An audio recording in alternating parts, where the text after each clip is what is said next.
Hey everyone, welcome back.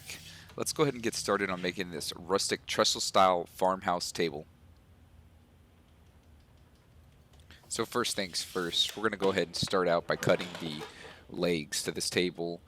I cut 8 2x4s to 42 inches wide. The table itself is going to equal out to about 44 inches wide, so keep that in mind.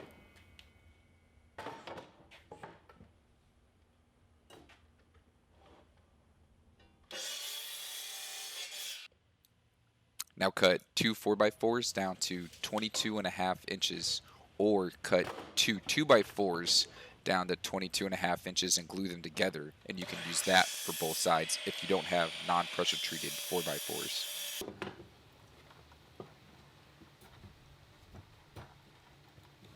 Set your saw to 45 degrees. After you cut one side and flip it over, it should measure about 15 inches from long end to long end. You'll need to cut 8 of these support brackets.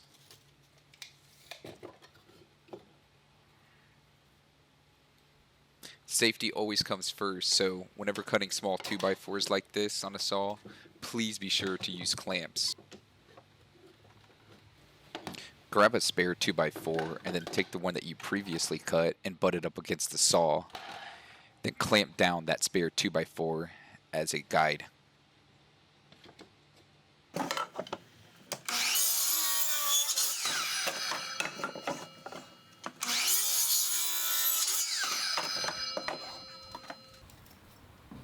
So now you need to mark the center of your 2x4, mark the center of your 4x4, go ahead and glue it, clamp it down, and when you drill holes, drill them off to the side of the 4x4. Later we're going to need the center of that 2x4 to bring screws through. Normally I stick one screw on the left and two on the right, and that should be enough to hold it all in place.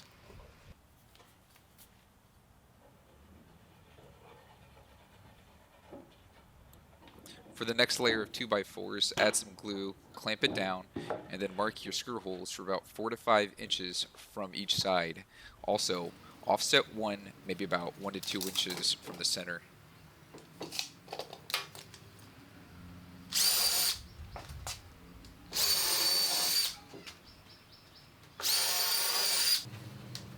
Grab yourself a level, pop it on top of the frame. Cut some 1x3s down to 22 and a half inches, just like the center post.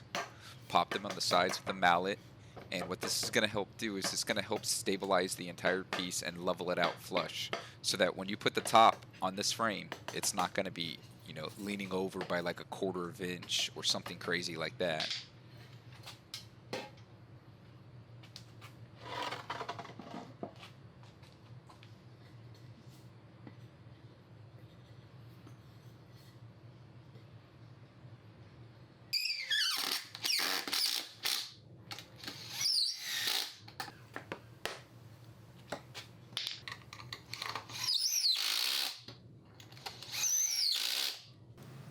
After all the brackets are screwed in, make sure you check the level again.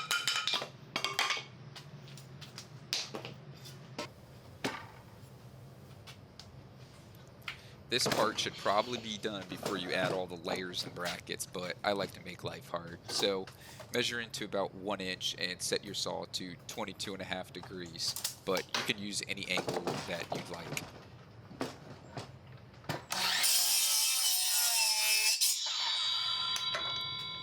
Be sure to do this on all 4 corners. Your previous marks on the 2x4 and 4x4 should still be there, so go ahead and center up with a line and then drill it out with an auger bit. These bits work really good if you want to hog out a lot of material really quickly.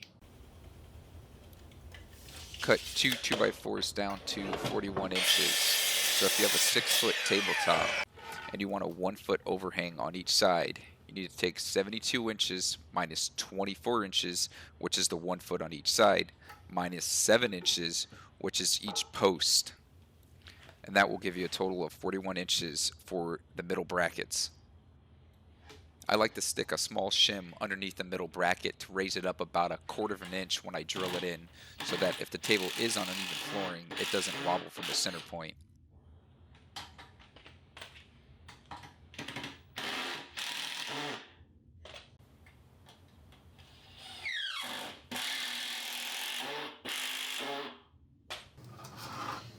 Go ahead and flip it over and lay the next 2x4 flat on the ground. This will be the top. Be sure to put 2 screws per side on the 2x4s.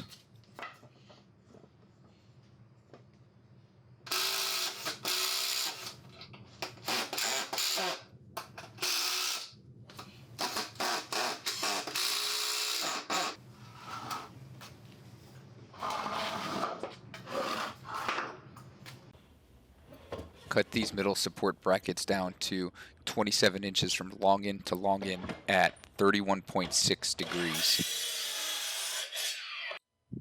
I forgot to record this process, but what I did was screw in the bracket from the top 2x4 and then screw it in at an angle on the bottom 2x4.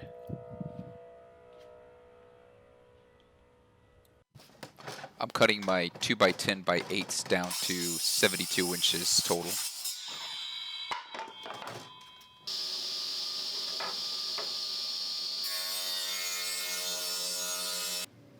I like to rip all my boards on the table saw about 1/8 of an inch to 1/4 so that when I join them together they're all flush. Be sure to add some glue before screwing them together.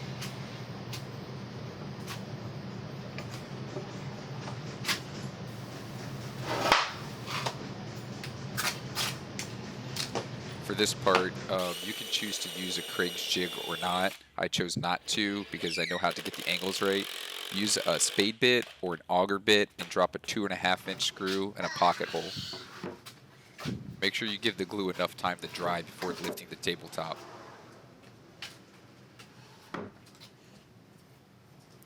Put your T-square about 1 inch in and mark it on each side to cut off.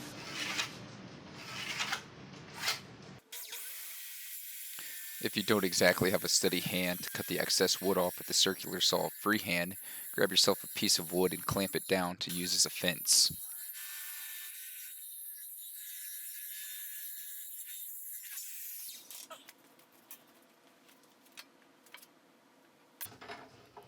Draw a line on the edge of the table where the 2x4 is for the frame. Center it up and then draw a line on top of the table with the T-square. And this is where you're going to secure the tabletop to the frame.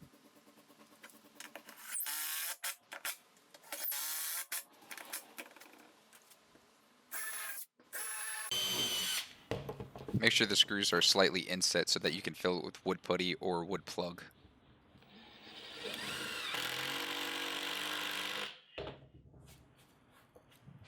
Measure the width of your table and then add 1.5 inches to make up for the 45-degree cuts you'll be putting on the 1x3. Then run them on your table saw for a smooth top.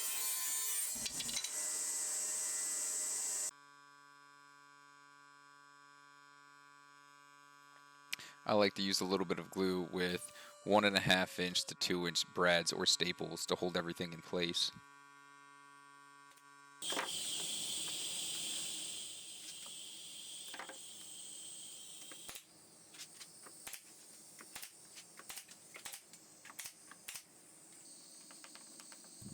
Now's the time to go back and plane some stuff down or add a little bit of wood filler in some of the cracks.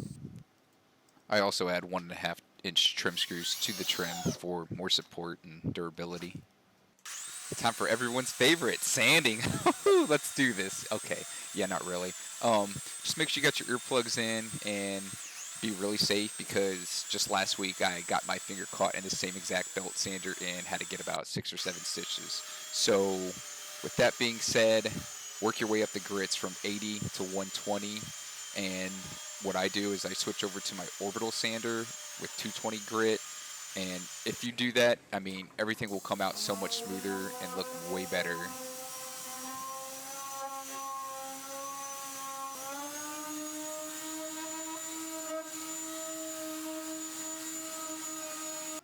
So if you plan on adding an aged look to your farmhouse table, this is where to start. If not, just go ahead and skip ahead. But I use a Varathane Kona because it's really dark and it works really well. But just cover most of it, not all of it. Wow, check out that bald spot. Now for the top of the table, by customer request, I mix dark walnut and red mahogany together. It's really easy to apply with just a simple rag. And after everything is on the table, go back with a dry rag and wipe the excess off.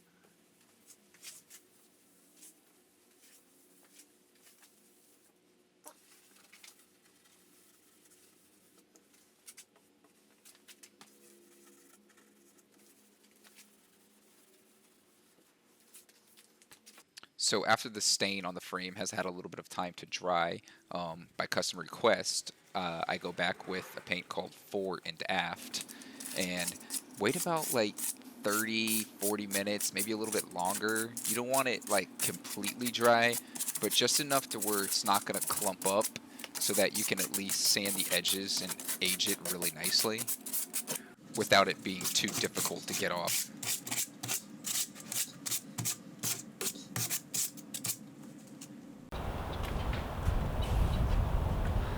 Well, that pretty much sums it up for this gorgeous farmhouse table.